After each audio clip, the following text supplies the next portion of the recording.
नमस्कार बालमित्रांनो, आज आपण अवयव व गुणक आणि त्यांचे गुणधर्म या प्रकरणातील या पाठातील स्वाध्याय क्रमांक 3.2 स्वाध्याय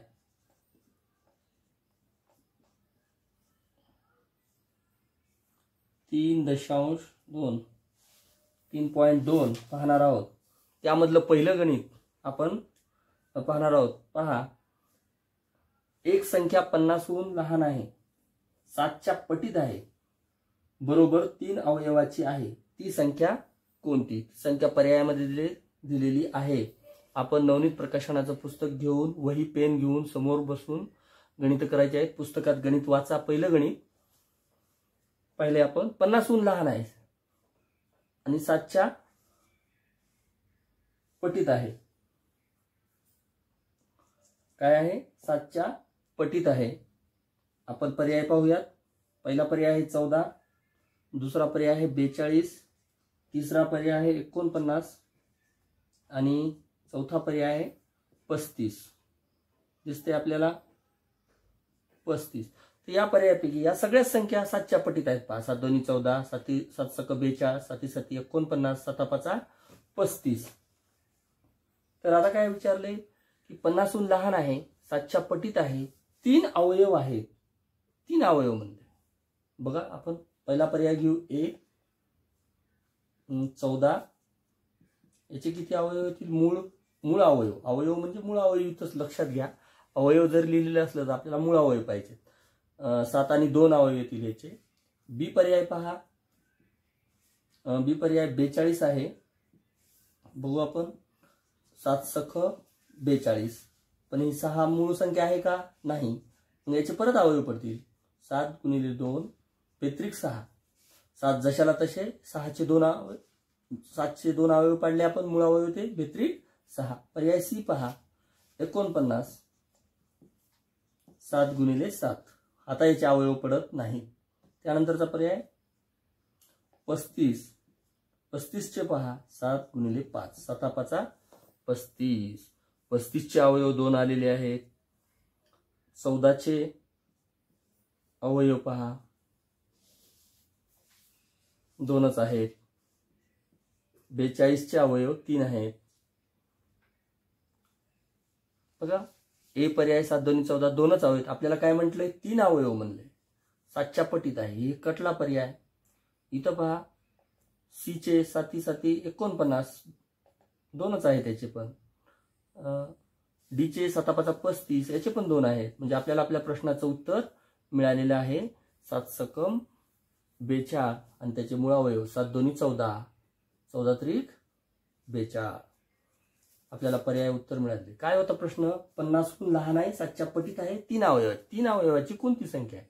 याचे 2 अवयव आहेत, 49चे 2 अवयव आहेत, 14चे 2 अवयव आहेत आणि 35चे पण 2 अवयव आहेत। आपल्याला उत्तर मिळालं 42 ही संख्या आहे की जिचे 3 अवयव आहेत, जी की 50हून लहान आहे आणि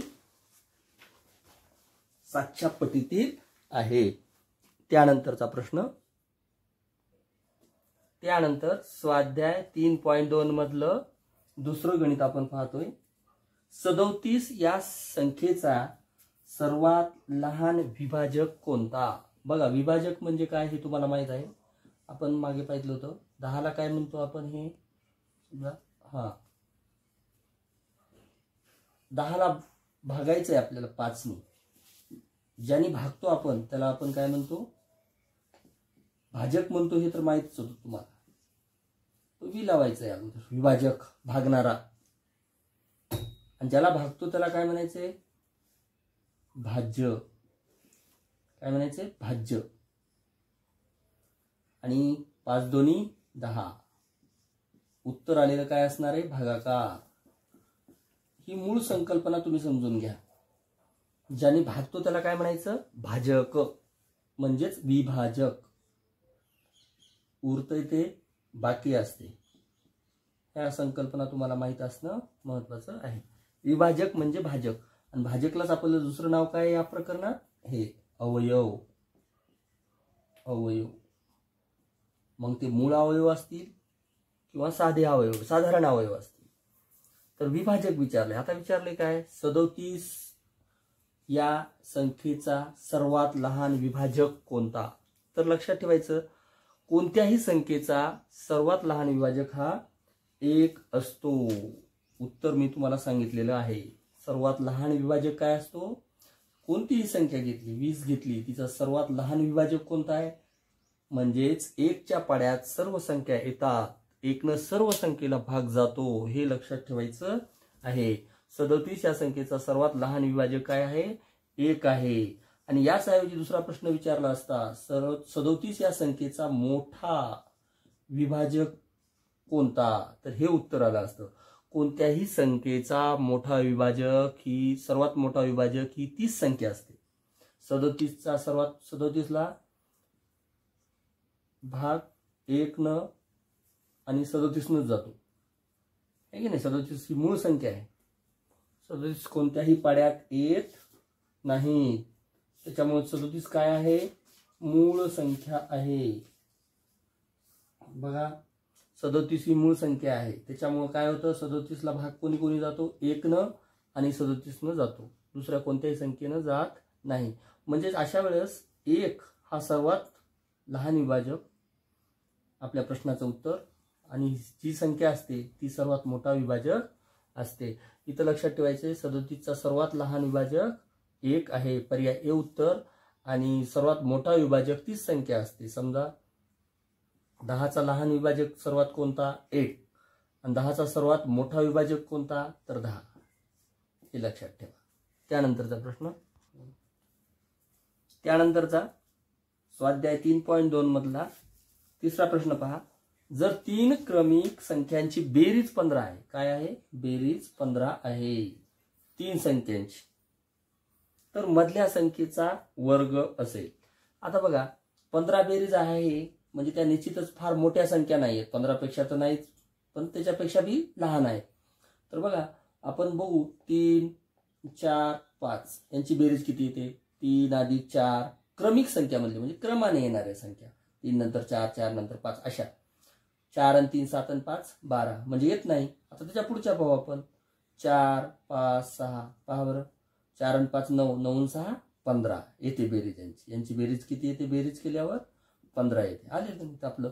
तर मधल्या संख्येचा वर्ग, आता मधली कोणती आहे, ही मधली 5, किती, 5, 5चा वर्ग. 5चा कोणत्याही संख्येचा वर्ग म्हणजे काय, तर त्या संख्येचा त्या संख्येशी असलेला गुणाकार. तर मिळाला आपल्याला मधल्या संख्येचा वर्ग, पर्याय बी. त्यानंतरचा प्रश्न पाहूयात, प्रश्न क्रमांक 4. त्यानंतरचा प्रश्न चौथा, पुस्तक आहे तुमच्या समोर, नवनीत प्रकाशनाचं, व्यवस्थित वाचायचं आहे. 1632 ही संख्या 2 संख्याच्या गुणाकाराच्या स्वरूपात लिहा. मात्र या दोन्ही संख्यापैकी एका संख्येचे आणखीन अवयव पडू नयेत. अवयव कुणाचे पडत नसतात, अवयव पडू नये म्हटले त्यांनी. काय म्हटले, अवयव पडू नये, एका संख्येचे, एकीचे पडले तर चालतात. आता एवढं सांगितल्यानंतर या सगळ्यांचा विचार केला आपण, तर बघूया आपण की अवयव कुणाचे पडत नाहीत. तर याच्यामध्ये तुम्हाला लक्षात येईल 68 आणि एवढ्याहूनच अवयव पडत नाहीत, या कन्सेप्टवरूनच आपल्याला लक्षात आलं पाहिजे उत्तर कोणतं असतं. तर बघा, 68 आणि 24 पहिला पर्याय आहे. त्याच्यामध्ये आपल्याला दिसतंय की दोन्ही संयुक्त संख्या आहेत. कोणत्या संख्या आहेत, संयुक्त. 34 आणि 48 या पर्यायात संयुक्त संख्या आहेत. 32 आणि 51 यामध्ये सुद्धा सगळ्याच संयुक्त संख्या आहे, सगळ्या म्हणजे दोन्ही पण. पण पर्याय सी असा दिसतो की त्याच्यामध्ये 17 ही एक मूळ संख्या आहे. 96 आणि 17, 96 आणि 17. आता बघूया, 17चे तर आणखीन अवयव पडणार नाहीत, हे फिक्स आहे, म्हणजे मूळ संख्या आहे. म्हणून मी या पर्याय सीलाच उत्तर म्हणतो. एवढ्यावरूनच मला उत्तर कळलं. आता फक्त प्रश्न राहिलाय, 96 आणि 17 यांचा गुणाकार करायचा. 7 सकम 42, 40 4, 9 7 63, 63 आणि 4 67, 96 एक 96. बघा सोपा गुणाकार पटकन करायचा. 96 एक 96. 2 7 आणि 6 13 चाला 1 9 आणि 6 15 1 16. 1632 काय आलेली आहे त्यांचा गुणाकार आहे. कारण गणितामध्ये त्यांनी सांगितलेले की 1632 ही दोन संख्याचा गुणाकार. त्या दोन संख्या कोणत्या? 96 आणि 17. 17चे अवयव पडत नाहीत. त्यानंतरचा पुढचा प्रश्न पाहूया आपण. त्यानंतरचा प्रश्न 5वा पहा. 110 या संख्येच्या एकूण विभाजकाची संख्या ही त्या संख्येच्या मूळ अवयवाच्या एकूण संख्येपेक्षा कितीने जास्त आहे? पर्याय आहेत आपल्या समोर 1 3 5 7. बघा यासाठी आपल्याला काय करावं लागेल? 110चे काय करावं लागतील? सर्व विभाजक म्हणजे लक्षात ठेवायचं 1 पासून सुरू तर शेवट त्यांचा 110 वर होणार. कारण कोणत्याही संख्येचा सर्वात लहान विभाजक 1 असतो अगोदरच्या गणितात पाहिलं, आणि सर्वात मोठा विभाजक हा ती संख्या असतो.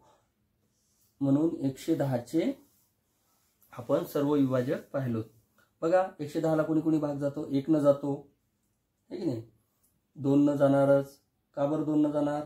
2ची कसोटी तुम्हाला माहिती आहे. कसोट्या पाठ असणं महत्वाचं आहे, लक्षात ठेवा. 2ची कसोटी माहित आहे तुम्हाला. विभाजक करायला सोपं जातं कसोट्या पाठ असलं की. 3ची कसोटी माहिती आहे, तिघांची बेरीज करायची 3 अंकाची. याची बेरीज केली तर 2च येते, म्हणून 3 न भाग जाणार नाही. 4 न पण जाणार नाही. बघा येतो का? भाग देऊन पहा 110ला 4 न. 4 दोन्ही 8 उरले 3 30 होतात, नाही जात भाग. 5 न जातो का? जातो. 5ची कसोटी माहिती आहे 0 आणि 5 एकक स्थानी पाहिजे आहेत, 5 न जाणारच. 6 न जातो का? नाही जात. 6ची कसोटी माहिती आहे 2 न 3 न जात असेल तर जातो, 3 न जातच नाही म्हणून 6 न जाणार नाही. 7ची पहा, 7च्या पाड्यात 110 येतात का? किंवा भाग देऊन पहा. 7 1 7 उरले 4 40ला जात नाही. 7 न जात नाही, 8 न जात नाही, 9 न जात नाही. त्यानंतर जातो किती न? 10 न. बघा 10 110 भागिले 10 0. 10ची कसोटी माहिती आहे 0. 11 न 11 गुणिले 10 किंवा 11 न जातोच भाग आहे की नाही. मग 12 न जात नाही, नंतर डायरेक्ट 22 न जातो पहा. 22च्या पाड्यामध्ये 110 येतात आणि त्यानंतर 110चे अर्धे म्हणजे 55 दोन्ही 110 आणि शेवटची 110. हे काय झाले? सर्व विभाजक झाले. काय झाले? सर्व विभाजक कुणाचे? 110चे. आता आपल्याला दुसरा प्रश्न काय विचारलाय त्यांनी?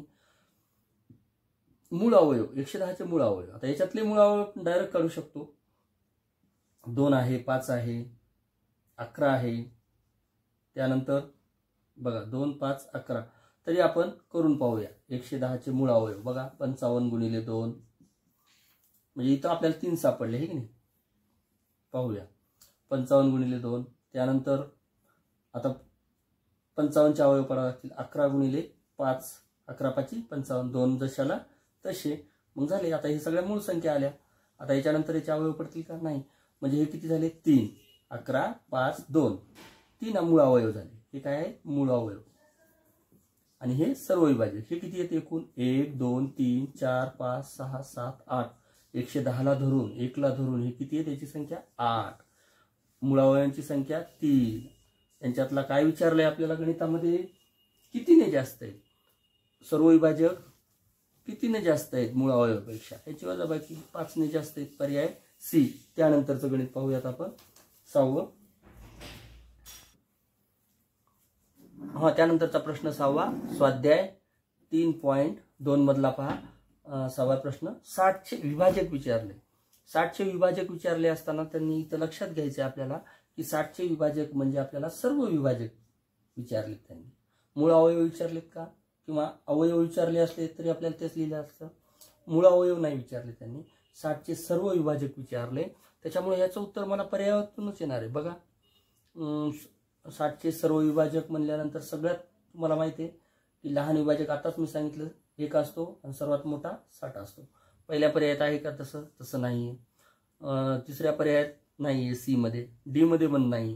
म्हणजे ऑब्व्हियसली उत्तर काय असणार आहे आपल्याला खरं? आता 1 पण आहे, 60 पण आहे, 2 न जातो, 3 न जातो, 4 न जातो का 60ला? बघा 4 न जातो, 5 न जातो, 6 न जातो, 2 न 3 न चाललाय म्हणजे 6 न पण चाललाय, 10 न जातो, 12 पंचे 60, 15 चौक 60, 20 त्रिक 60, 30 दोन्ही 60, 60 एक 60. हेच उत्तर मला पर्यायातून आलेलं आहे. आपल्याला बाकीचं करून बघायची गरज नाही, कारण याच्यात का कट केला आपण, 1 नाहीये 60 पण नाही, याच्यात पण तसंच आहे, 1 नाही 60 नाही, इथं पण तसंच आहे, 1 पण नाही 60 पण नाही, म्हणजे उत्तर पर्याय क्रमांक बी. त्यानंतरचा प्रश्न पाहूयात आपण. त्यानंतर स्वाध्याय 3.2 मधलं पहा, 7वं गणित, 60चे मूळ अवयव विचारले. काय विचारले? मूळ अवयव. 60चे मूळ अवयव. आता या प्रश्नाचं उत्तर मी तुम्हाला पर्यायातूनच डायरेक्ट सांगणार आहे. पर्याय जर तुम्ही काळजीपूर्वक पाहितले, मूळ अवयव म्हटले. काय म्हटलंय? 60चे मूळ अवयव. पर्याय डी असेल का याचं उत्तर? बघा इथे 4 आले. 4 ही मूळ संख्या आहे का? नाही. 4चे पुन्हा अवयव पडतात, 2 गुणिले 2. बर, पर्याय डी असेल का मग? नाही. पर्याय ए पहा बरं. पर्याय ए मध्ये 10 दिसतोय. 10 हा मूळ संख्या आहे का? नाही. 5 गुणिले 2 त्याचे अवयव पडतात, ती मूळ संख्या नाही, म्हणजे पर्याय ए सुद्धा कटला. आता पर्याय बी पाहू. 6 मूळ संख्या आहे का? नाही. त्याचे पण अवयव पडतात, 2 गुणिले 3 व्यतिरिक्त 6. म्हणजे उत्तर काय? बी येईल का? नाही येणार. मग हे उत्तर पर्यायावर राहतो कोणता? हा. याचा गुणाकार करा. 2 दोन्ही 4, 4 त्रिकून 12, 12 पंचे 60. मूळ अवयव. अवयव न पाडताच मी तुम्हाला सोपी ट्रिक सांगितली, पर्यायातून उत्तर कसं शोधायचं. ए पर्याय कसा कट केला आपण, कसा वगळला, बी कसा वगळला, डी कसा वगळला. त्याच्यात मूळ संख्या नाही, त्याच्यात संयुक्त संख्या आल्यात, त्याच्यामुळे ते उत्तर होऊ शकणार नाही. मग उत्तर आपल्या प्रश्नाचं काय? सी. आणखी नाही तुम्हाला मी सांगतो, 60चे मूळ अवयव पाडण्याची सोपी पद्धत बघा. 20 त्रिक 60, 20 त्रिक 60. मूळ संख्या 3 आहे, 3चे अवयव नाही पडणार, पण 20चे पडतील की नाही? पडतील. पुन्हा काय पडतील? 5 चोक 20, 3 जशाला तसे. आता बघा, हा 4 ही मूळ आहे का? नाही. मग हिचे पण अवयव पडतील. कोणते पडतील? 2 गुणिले 2 झाले. 4चे अवयव पाडले, 2 गुणिले 2, गुणिला 3 जशाला तसा, गुणिले 5 जशाला तसे आले. परत तेच अवयव बघा, तेच आले, फक्त मागं पुढे. 5 दोन्ही 10, 10 दोन्ही 12, 5 दोन्ही 10, 10 दोन्ही 20, 20 त्रिक 60. तेच अवयव आहेत. 5 दोन्ही 10, 10 दोन्ही 20, 20 त्रिक 60 हे झाले. ही एक पद्धत. आणखीन दुसरी पद्धत एक तुम्हाला मी सांगणार आहे. अशी एक पद्धत एक लक्षात ठेवायची की मूळ अवयव काढण्याची मूळ संख्येनंच आपण सुरुवात करायची. मूळ संख्या कोणत्या आहेत सुरुवातीच्या हे लक्षात ठेवायच्या. 2, 3, 5, 7, 11. 5, 7, 11. आपण सुरुवात 2 न करायची. 2 न भाग जातो, एकक स्थानी 0 आहे. त्रिक 6. आता किती न द्यायचा? 5 न देऊ शकतो, 3 न देऊ शकतो, किती न पण द्या. 3, 3 10 30. 10 ला किती न जातो? 5 न जातो, 2 न जातो, 2 न देऊ. 2 पंचे 10. आता 5 ला कशाने जातो? 5 एक 5 झाले. शेवटी 1 येईपर्यंत करत राहायचं असं. मग हेच आले मूळ अवयव. ही पण सोपी पद्धत आहे काय काढण्याची, मूळ अवयव किंवा विभाजक काढण्याची, आहे की नाही. मूळ अवयव काढण्याची ही सोपी पद्धत आहे, मूळ अवयव, आहे की नाही. ही पण पद्धत लक्षात ठेवा, ही पण आहे. आणि पर्यायातून सगळ्यात बेस्ट, पर्यायातून अधिक मेहनत न घेता फक्त डोक्याचा मन शांत ठेवून जर आपण डोक्याचा वापर केला तर उत्तर लवकर येतं. त्यानंतरचा प्रश्न पाहूयात 8वा. त्यानंतरचा स्वाध्याय 3.2 मधलं पहा 8वं गणित पाहूया. पहा, नवनीत प्रकाशनाचं पुस्तक आहे तुमच्या समोर. 2 प्रौढ माणसाची वय दर्शवणाऱ्या संख्यांचा गुणाकार 770 आहे. त्यांच्या वयाची बेरीज किती वर्ष आहे? 2 प्रौढ म्हणते, प्रौढ हा शब्द वापर. 770 काय आहे? त्यांचा गुणाकार आहे. 2 प्रौढ व्यक्तींचा. तर त्यांच्या वयाची बेरीज किती आहे? बघा, आपण काय करूया, या 770चे अगोदर मूळ अवयव काढूया. 770 या संख्येचे 77 गुणिले 10, बरोबर आहे. 77 गुणिले 10 किती होतील? 770 होतील. मग या 77चे पाडूयात आता. 11 गुणिले 7, 11 7 77. या 10चे पाडूयात. 2 गुणिले 5 झाले. काय झाले? हे मूळ अवयव झाले. हे मूळ अवयव कशासाठी पाडले आपण? तर त्या लोकांची वय आपल्याला कोणती कोणती येऊ शकतात ही शक्यता तपासण्यासाठी. बघा, आता प्रौढ व्यक्ती म्हणजे कोणती असते? जिला 18 वर्ष झालेली आहे, 18च्या वर वय असलं पाहिजे. आता या दोघांच्यामध्ये पाहू आपण. 2 व्यक्ती आहेत. ते किती व्यक्ती आहेत? 2 आहेत. बघा 11 दोन्ही, हा हे घेऊ तर पर्याय येईल आपल्याला. 11 दोन्ही 1 घेऊ 22 आणि दुसरा 7 5 35 घेऊ. काय झाले हे 2 व्यक्ती झाले आणि ह्या 2 व्यक्तीची वय झाली. यांचा गुणाकार किती आला पाहिजे? एवढा आला पाहिजे. येते का पाहू. बघा 22 पंचे 110. डायरेक्ट गुणाकार करतो, वेळ वाचावा म्हणून. आपला असा गुणाकार करायची सवय लावा तुम्ही. 22चा पाढा तुम्हाला येतोच आहे. नवोदयला विद्यार्थ्यांना 30 पर्यंत पाढे असणे महत्वाचे. 22 पंचे 110. 110 म्हणल्यावर हातचे किती आले? 11 आले. 22 त्रिक 66. 22 त्रिक 66. 66 न 11 66 77. 770. 770 म्हणजे आला गुणाकार. गुणाकार आला. आता काय विचारले आपल्याला गणितात? बघा गणितात काय विचारले तर त्यांच्या वयांची बेरीज किती. वय तर कळाली आपल्याला. 35 आणि 22 आहेत. 35 आणि 22 आहेत. गुणाकार तर आला 770. आता यांची काय विचारले गणितात? बेरीज. 5 आणि 2 7, 3 आणि 2 5, 57. आपल्याला आपल्या प्रश्नाचं उत्तर मिळालेले. अतिशय सोपं गणित होतं. थोडंसं त्यानंतरचं पाहूयात आपण. त्यानंतरचं स्वाध्याय 3.2 मधलं 9वं गणित पहा. 32 चे मूळ अवयव. आता याचे पण उत्तर आपण पर्यायातून शोधू शकतो. पहा पहिला पर्याय राहू द्या. दुसरा पहा 3 दोन्ही 6, 6 त्रिक 18, 3 त्रिक 9, 9 दोन्ही 18 आणि 18 दोन्ही इथं 2 होतोय. 3 त्रिक 9, 9 दोन्ही 18, 18 दोन्ही 36. याचं उत्तर किती आलं? 36. आपल्याला काय विचारले? 32. म्हणजे बी पर्याय कटलेला आहे. चुकीचा दिलाय त्यांनी मुद्दा तुम्हाला फसवण्याकरता. त्यानंतर पहा त्याच्यात 8 आलेलं आहे आणि आपल्याला प्रश्न काय विचारलाय? 32 चे मूळ अवयव. मूळ अवयव 8 कसा असेल? है की नाही? 2 4, 4 दोन्ही 8. 8 चे मूळ अवयव पडतात. या 8 ही मूळ संख्याच नाही मुळात, म्हणून हा पण पर्याय मी कट करतो. त्यानंतर ही 4 पण तसं आहे, त्याचे पण मूळ अवयव पडतात. 4 ही मूळ संख्या नाही, 6 ही संयुक्त संख्या आहे. प्रश्न विचारलाय 32 चे मूळ अवयव. डी पण पर्याय कटला. बघा पर्याय बी कशामुळे कटला? त्यांचा गुणाकार केल्यानंतर तो 36 येतोय. 3 त्रिक 9, 9 दोन्ही 18, 18 दोन्ही 36. कटला तो पर्याय. हे पर्याय कशामुळे कटला? इथं 8 आलेत, इथं 4 आलेत. मग उत्तर हेच असायला पाहिजे. पर्याय ए करून पाहू. 2 दोन्ही 4, 4 दोन्ही 8, 8 दोन्ही 16, 16 दोन्ही 32. 32 चे मूळ अवयव वाढले. आणि मूळ अवयव काढण्याच्या दुसऱ्या पद्धती मी तुम्हाला सांगितल्यात. ही एक पद्धत असं करून आणि दुसरी 16 दोन्ही 32 या स्वरूपात आपण काढू शकतो. आता इथं किती? 8 दोन्ही 16, 2 ला 2. परत 8 चे कोणते येतील? 2 गुणिले 2 गुणिले 2. हे 2 2 तशाला तसे. बघा 2 दोन्ही 4, 4 दोन्ही 8, 8 दोन्ही 16, 16 दोन्ही 32. हे झाले मूळ अवयव. हेच हा पर्याय आहे ए. त्यानंतरचं 10वं गणित पाहूयात आपण. त्यानंतरचा प्रश्न स्वाध्याय 3.2 मधला 10वा प्रश्न आपण पाहतोय. प्रश्न वाचा, काळजीपूर्वक प्रश्न वाचायचा. 8च्या पहिल्या 4 गुणितांची बेरीज आहे. काय आहे बेरीज? गुणित म्हणजे काय? तर बघा आपण एक संख्या घेऊया. 10 घेतली संख्या. 10 कोणत्या कोणत्या पाड्यात येते? 10, 20 किंवा 10 ने कोणत्या कोणत्या संख्येला भाग जातो?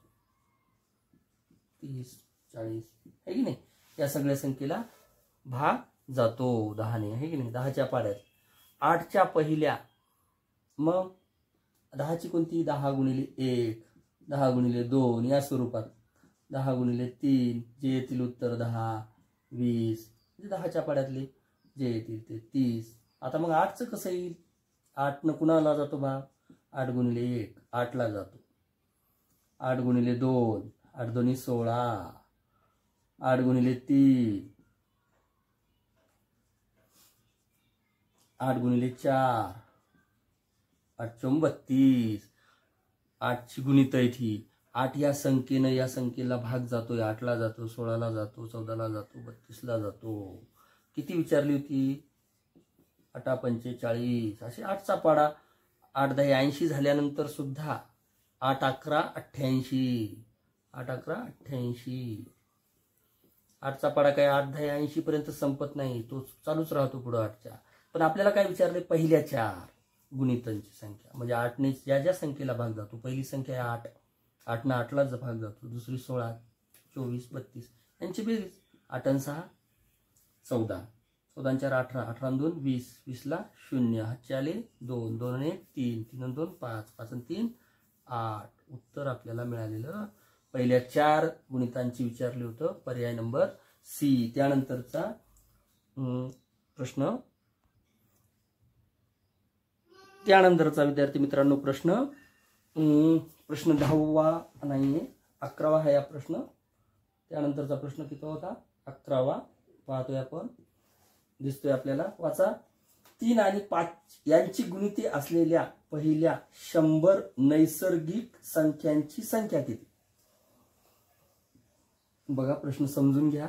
3 आणि 5 चे गुणित. गुणित म्हणजे काय? आताच मी सांगितलं, ज्यांना जे त्या पाड्या देतात किंवा त्या संख्येला भाग जातो. 3 आणि 5 कोणकोणत्या संख्येला भाग जातो त्यासाठी आपण 3 आणि 5 चा लसावी घेऊ डायरेक्ट 15.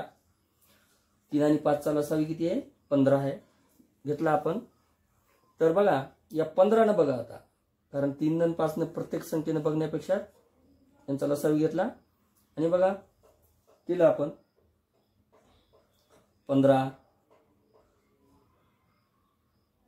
15 दोन्ही 30, 15 त्रिक 45, 15 चौक 60, 15 पाची 75, 15 सख्खी 90 आहे की नाही, आणि 15 आठी मोठे होतात 105. आपल्याला 100 मधल्याच म्हणलंय त्यांनी, 100 मधल्याच. ही घ्यायची गरज नाही. बघा बरं किती येतात बघा. 15 म्हणजे याचा अर्थ असा होतो की 3 न पण या 15 ला भाग जातो आणि 5 न पण जातो. 30 ला पण तसंच 3 न पण जातो आणि 5 न पण जातो. 45 ला पण तसंच, 60 ला पण तसंच, 75 ला पण 3 ने भाग जातो आणि 5 ने पण भाग जातो. 90 ला पण तसंच, 3 ने पण भाग जातो आणि 5 न पण भाग जातो. मग यांची संख्यांची संख्या 100 पर्यंतच्या नैसर्गिक ज्या संख्या आहेत त्याच्यामध्ये 100च्या पुढे चालले 105, म्हणून ते आपण कट केले, वगळले ते. मग आता बघा 1 2 3 4 5 6 उत्तर मिळाले आपल्याला. पर्याय डी. अतिशय सोपा प्रश्न होता. फक्त गुणित म्हणजे काय? तर कोणत्या संख्येला भाग जातो? 15 ला जातो, 30 ला जातो, 3 न आणि 5 न. प्रश्न तुम्हाला कळालाच असेल. याच्या अगोदरही प्रश्न होता गुणितावर, याच्या अगोदरचाच, ते समजून घेण्याचा प्रयत्न करा. गुणित म्हणजे काय तर हे लक्षात ठेवा. अशा पद्धतीनं बालमित्रांनो अवयव गुणक आणि त्याचे गुणधर्म हे प्रकरण इथं संपत आहे. आपण स्वाध्याय 3.1, स्वाध्याय 3.2 मधले सर्व गणित अगदी स्पष्टीकरणासह अगदी सोप्या भाषेत तुम्हाला समजतील अशा भाषेमध्ये समजून सांगण्याचा मी प्रयत्न केलेला आहे. पर्यायातून उत्तर कसं शोधायचं, किती लवकर शोधायचं, लवकरात लवकर आपला वेळ वाचला पाहिजे. सोप्या गणिताला तर आपला वेळ गेलाच नाही पाहिजे, म्हणून आपण पर्यायातून उत्तर शोधण्याची ट्रिक्स पाहतोय. या ट्रिक्ससाठी तुम्ही या व्हिडिओला पुन्हा पुन्हा पाहायचंय. पुस्तक नवनीत प्रकाशनाचं आपण समोर घ्यायचंय, वही घ्यायची, पेन घ्यायची, आणि काही अडचण आली की लगेच व्हिडिओमध्ये पाहायचंय आणि समजून घेण्याचा प्रयत्न करायचा आहे, जेणेकरून आपला वेळ वाचणार आहे. परीक्षेत आपल्याला वेळ वाचवायचा आहे, म्हणजे वेळ पुरवायचा आहे, त्यासाठी तुम्हाला मदत होणार आहे. अशा पद्धतीनं न्यू नॉलेज हब या यूट्यूब चॅनलच्या माध्यमातून मी तुम्हाला वेगवेगळे व्हिडिओ सिरीज सुरू केले आहेत. पुन्हा सांगतो की आपण अंकगणितासाठी व्हिडिओ सिरीज सुरू केलेली आहे, आपण मानसिक क्षमता चाचणी यांच्यासाठी सुद्धा व्हिडिओ सिरीज सुरू केलेली आहे, आणि आपण भाषेसाठी सुद्धा व्हिडिओ सिरीज सुरू करणार आहोत. या चॅनलला अधिक लाईक द्या, सबस्क्राईब करा आणि शेअर करा. आणि जिथं तुम्हाला अडचण वाटते, आता तुम्हाला 1.6, आता आपलं चालू आहे 3.2, 1.6 मध्ये जर तुम्हाला अडचण वाटत असेल ते गणित करत असताना, गणिताचे गोष्ट एक लक्षात ठेवायची की सरावाला फार महत्व आहे. गणितामध्ये कशाला महत्व आहे तर सरावाला महत्व. एक गणित तुम्ही पुन्हा पुन्हा करून पाहिलं पाहिजे, जेणेकरून ते कधीही विसरणार नाहीत. यासाठी काय केलं पाहिजे? पुन्हा पुन्हा करून पाहिलं पाहिजे. त्यासाठी सरावाला महत्व आहे. म्हणून तुम्हाला जर 1.6 मधली काही अडचण वाटली तर तुम्ही डायरेक्ट आपल्या यूट्यूबच्या डिस्क्रिप्शनमध्ये प्लेलिस्टमध्ये जाऊ शकता, प्लेलिस्टमध्ये, आणि तिथं तुम्हाला वरीच दिसणार आहे की 1.6 कोणतं आहे, त्यातले गणित कोणतं आहे. अशा पद्धतीनं आपण आज इथं थांबू. नंतरच्या प्रकरणात आपण भेटणार आहोत पुढच्या दशांश अपूर्णांक आणि त्यावरील मूलभूत क्रिया. धन्यवाद.